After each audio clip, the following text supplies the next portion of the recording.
Welcome my students. आप सुमन sir SDM channel में आपका स्वागत है।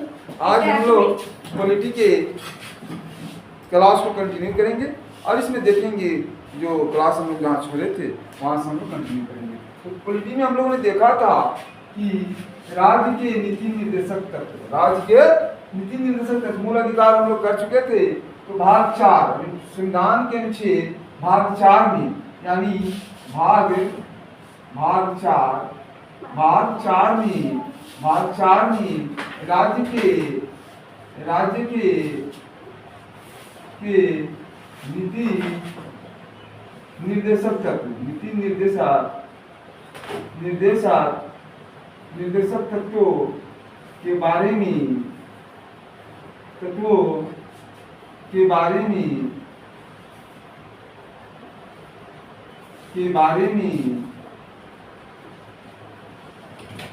बताया गया है।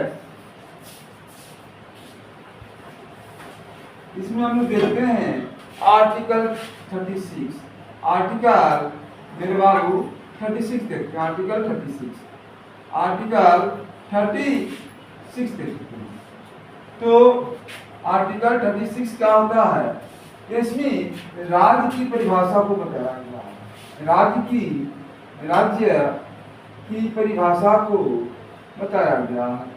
इसमें राज्य की परिभाषा को बताया गया है कि भाई राज्य का मतलब क्या हुआ। राज्य के नीति निर्देशक तत्व, तो राज्य के नीति निर्देशक तत्व इसमें आर्टिकल 36 में आपको डिफाइन किया गया है कि भाई राज्य का मतलब क्या हुआ। तो स्पष्ट रूप से संविधान में जो लिखा गया है उसमें लिखा गया है कि भाग 3 में, यानी कि भाग 3 में किसका है? संविधान के भाग 3 में मूल अधिकारों का वर्णन किया गया। तो भाग 3 में जो मूल अधिकार हैं, तो मूल अधिकार वाले चैप्टर में राज्य का जो परिभाषा है, जो डिफिनेशन जो डिफिनेशन दिया गया है वही डिफिनेशन यहाँ भी लागू होता है। यानी राज्य की जो परिभाषा जो होगी वही वाला यहाँ भी होगा। यानी राज्य का मतलब एक जो क्षेत्र हो, जो इकाई हो, स्वतंत्र इकाई हो, जो अपनी संप्रभुता हो, क्षेत्र हो, स्वायत्ता हो, ये सारी बातें। यानी कि राज्य का मतलब यहाँ पर ये भी हो जाएगा कि जो इसके अंदर जो इससे जुड़े हुए चीफ मिनिस्टर हो, प्राइम मिनिस्टर हो, प्रेसिडेंट हो, ऑफिसर हो, सचिव हो, अपर सचिव हो, जो इसके कार्यकर्ता हैं, जो स्टाफ हैं, यानी गवर्नमेंट के जो लेग हैं, गवर्नमेंट के जो इस सिस्टम में लगे हुए जितने सारे लोग होंगे, यानी कि राज्य का मतलब क्या होगा मेरे बच्चों? तो राज्य का मतलब मेरे राज्य का मतलब होगा यानी सिस्टम में जो लोग लगे हुए हैं, यानी कि गवर्नमेंट सिस्टम में जो लोग लगे होंगे, वो सबके साथ राज्य की परिभाषा में शामिल होंगे। गवर्नमेंट सिस्टम में जो लोग लगे होंगे वो सब राज्य की परिभाषा में शामिल होंगे और उनको राज्य माना जाएगा। राज्य की वो क्या है? एक स्टाफ है, राज्य की इकाई है, उनको जो है ना राज्य की परिभाषा में माना जाएगा। ना भाई उन्होंने राज्य में शामिल है। कौन? अगर कोई स्टाफ होगा, कोई ऑफिसर होगा, तो वो भी जो है ना आपको क्या होगा कि राज्य की इकाई कहलाएगा, यूनिट हुआ। राज्य की एक यूनिट के रूप में देखा जाएगा उसको। इस तरह से हम देखते हैं कि 36 में राज्य की परिभाषा बताया गया। 36 क्या है आपको मैं बता दूं मेरे बच्चों। 36 जो है ना अनुच्छेद का नंबर आर्टिकल है, यानी कि आर्टिकल 36, यानी कि इसमें राज्य की परिभाषा बताया गया है, राज्य के नीति निर्देशक तत्वों। अब 37 क्या करता है मेरे बच्चों? तो 37 जो कहता है वह कहता है कि जैसे कि मूल अधिकार जो भाग 3 में, संविधान के भाग 3 में मूल अधिकार की चर्चा किया गया था, तो वह मूल अधिकार जो नागरिकों के लिए था, देश की जनता के लिए था। अगर कोई इसको आपसे कोई छीनता है इसको मूल अधिकार को, तो आप सुप्रीम कोर्ट जा सकते थे अनुच्छेद 32 के अनुसार। कोई आपसे छीनता है तो हाई कोर्ट के अनुसार, हाई कोर्ट में आप 226 अनुच्छेद 226 के अनुसार जा सकते थे। और इस तरह से 226 और 32 का सहारा लेते हुए उसको परिवर्तनीय परमादेश लाते थे। कहाँ? सुप्रीम जिसे मान लेते कि आपका कोई मूल अधिकार छीना, तो मूल अधिकार छीनता था तो आप छीनेगा तो आप सुप्रीम कोर्ट जाएंगे, क्या करेंगे? आप जो है ना वहाँ पर सुप्रीम कोर्ट जाने के बाद रीट याचिका दायर करेंगे, तो वहाँ सुप्रीम कोर्ट परमादेश निकालेगी क्यों आप इसके अधिकारों को छीन रहे हैं, इस व्यक्ति के अधिकार, तो आप सुप्रीम कोर्ट आपको मूल अधिकार दिलाएगी। उसी तरह से हाई कोर्ट में अनुच्छेद 226 के अनुसार आपको वो मदद किया जाएगा और आपको क्या होगा, मूल अधिकार दिलवाया जाएगा। तो मेरे बच्चों उसी तरह से कहा गया है कि यह जो है राज्य के नीति निर्देशक तत्व यह जो है जरूरी नहीं है राज्य को लागू करना, यह राज्य का विषय है। क्या है, यह राज्य के लिए है, यानी कि यह राज्य का है, यानी कि यह राज्य का है। राज्य चाहे तो इसे लागू करे चाहे तो नहीं लागू करे, पहली बात राज्य चाहे तो इसे लागू करे चाहे तो नहीं लागू करे, यह उसके ऊपर है। यानी कि इसमें ऐसे सिद्धांतों का वर्णन है, ऐसे तत्वों को शामिल किया गया है जो राज्य को निर्देशित करे,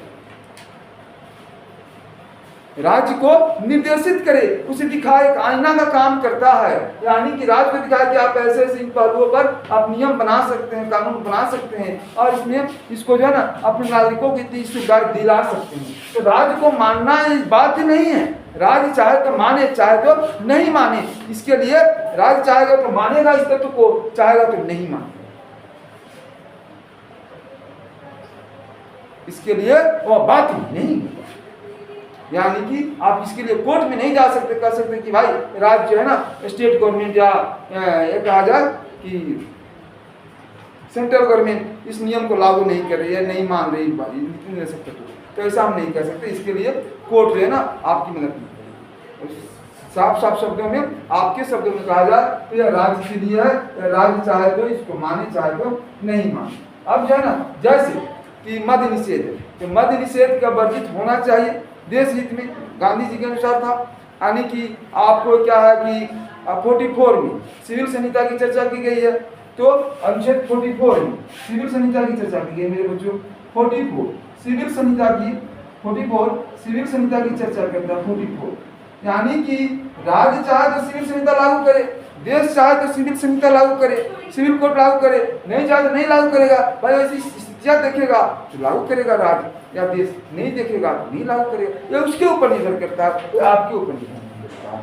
यानी कि साफ साफ शब्दों में कहा जाए तो राज्य की नीति निर्देशक राज्य के और देश को एक आईना दिखाने के लिए है कि हाँ भाई आप इन नियमों पर, इन विषयों पर, इसके सहारा से, इसके माध्यम से आप कोई कानून बना सकते हैं, कोई नियम बना सकते हैं। इसके लिए राज्य के लिए बाध्यकारी नहीं, राज्य के लिए बाध्यकारी नहीं, मूल अधिकार राज्य के लिए बाध्यकारी है कि वो आपको देना, वो राज्य आपको देगी, बट राज्य की नीति निर्देशक तक यह उसके लिए बाध्य, यह उसके लिए क्या है, बाध्यकारी नहीं है मेरे बच्चों। तो इस बात में ध्यान देना। 38 क्या कहता है, आर्टिकल 38 जो कहता है इसको समझ लीजिए। तो मेरे बच्चों मैं बता दूं आपको कि आर्टिकल 38 कहता है, इसमें 2 उपबंध है। फर्स्ट में क्या कहा जाता है, आर्टिकल 38 में जो कहा जाता है वह है आर्टिकल 38 जो कहता है, फर्स्ट जो उपबंध कहता है मेरे बच्चों कि यह आर्टिकल 38 का फर्स्ट उपबंध कहता है कि यह जो है ना सामाजिक, आर्थिक और राजनीतिक रूप से समानता लाने के लिए, यानी कि सामाजिक आर्थिक रूप से पिछड़े हुए लोगों के लिए, यानी कि जो राजनीतिक रूप से पिछड़े, सामाजिक आर्थिक समानता लाने के लिए भी क्या करेंगे, यानी कि वैसा नियम बनाएंगे जिससे जो है ना राज्य में, राज्य क्षेत्र में क्या समानता आए, और वहाँ पर ऐसे नियमों का वह जो है ना सूत्रपात करेगी, यानी कि नियमों को यानी कि बनाएगी, यानी कि विधानसभा से, राज्यसभा से बनाएगी और क्या होगा ना उसे लागू यानी कि करने का प्रयास करेगी। कौन लागू करने का प्रयास कौन करेगी, तो मेरे बच्चों राज्य करेंगे, देश यानी केंद्र सरकार करेगी या राज्य सरकार करेगी। तो ऐसे यानी कि सामाजिक आर्थिक, सामाजिक और आर्थिक, यानी कि मेरे बच्चों कहने का मतलब है सामाजिक रूप से, आर्थिक रूप से, यानी कि और राजनीतिक रूप से वह नियम बनाएगी और सबों के लिए यानी कि लागू करने का प्रयास करेगी। यानी कि आर्थिक फर्स्ट में करता है, यानी समाज। यह बात जो है ना आपको मैं बता दूं, यहीं पर याद आया मुझे कि राज्य के नीति निर्देशक तक आयरलैंड से लिया गया। कहाँ से लिया गया है, तो मेरे बच्चों यह जो है ना आपको आयरलैंड के संविधान से लिया गया। कहाँ के संविधान से लिया गया, तो आयरलैंड के संविधान से, आयरलैंड के संविधान से। फिर आयरलैंड कहाँ से लिया, तो स्पेन से लिया। एक बार क्वेश्चन पूछा गया था यूपीएससी में, आयरलैंड ने इसको कहाँ से लिया, भाई भारत के संविधान में आयरलैंड से लिया गया, तो आयरलैंड के संविधान में कहाँ से लिया, तो आयरलैंड के संविधान ने इसको स्पेन से लिया था, स्पेन के संविधान से लिया था। इसको राज्य के नीति दे सकते थे कि हाँ भाई राज्य के लिए भी आईना का कोई काम करे, ऐसा जो है ना कुछ समूह होना चाहिए, कोई नियमों का संग्रह होना चाहिए। तो इसी तरह से यानी कि इस बात को ध्यान में रखेंगे। तो अब स्पेन आयरलैंड भाग 4 याद रखेंगे, जरूर आर्टिकल याद रखेंगे, ये सब पूछा जाता है मेरे बच्चों आपके कॉम्पिटिटिव एग्जाम में। फिर 37 आपने देखा कि यहाँ पर राज्य यानी विधानमंडल, विधानसभा, केंद्र सरकार, उसके बाद उसके राज्य लोकसभा और क्या आते हैं ना राज्यसभा, वो भी आती है इसमें। यानी 37 में राज्य का अभिप्राय वो भी है, एक छोटा सा स्टाफ भी उसका राज्य की परिभाषा के दायरे में आता है।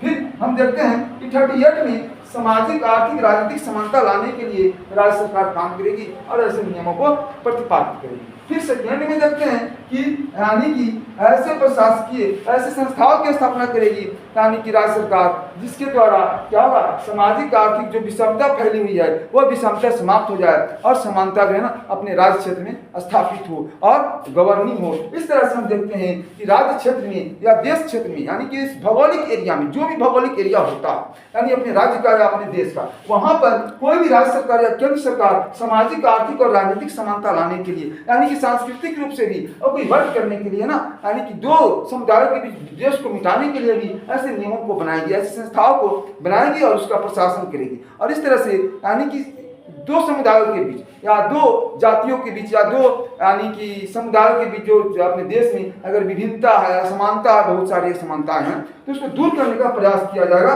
और आर्टिकल क्या कहता है 30 आर्टिकल आपका 38 आर्टिकल 38 कहता है कि इसको दूर करने का प्रयास किया जाएगा। तो आपने समझा इन बातों को, राज्य के नीति निर्देशक तत्वों को। एक दिन का और से क्लास हम लेंगे और इसको देखेंगे। फिर जब तक के लिए आज मेरे बच्चों सेकेंड फर्स्ट भी समझ गए होंगे, सेकेंड भी समझ गए होंगे, उम्मीद करता हूँ। इसमें संस्था के बारे में बताया गया, इसके बारे में बताया गया तो इसमें जो है ना संस्था के बारे में बताया गया, इसमें संस्था के बारे में बताया गया, संस्था के बारे में बताया गया, इंस्टीट्यूशन के बारे में बताया गया।